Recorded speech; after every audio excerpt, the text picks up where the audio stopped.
Hello guys. Naririnig niyo ba ako? Yes, okay Oo. naman.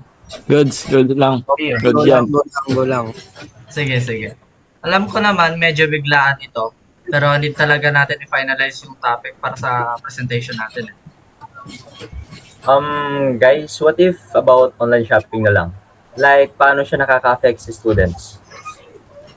Ay, oo. Relatable naman yan. Halos lahat naman sa atin nag-order na online. True, pero parang ang broad pa. Siguro dapat specific tayo like pros and cons ganun. Oo nga. Makes sense. Sige, pros and cons na lang para balance.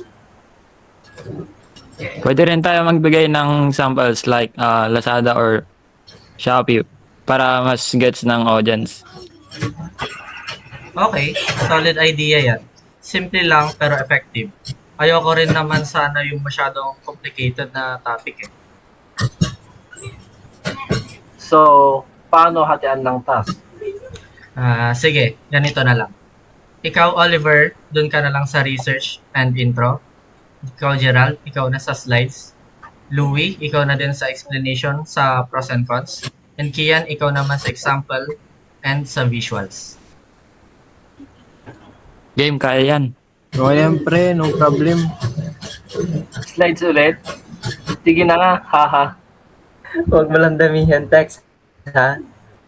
Wait, kailan deadline natin? Try natin matapos ito by Thursday night para may time pa tayo mag-review sa Friday. Sige, kaya naman. Chat na lang kayo. If may kailangan kayo, ha? Oo.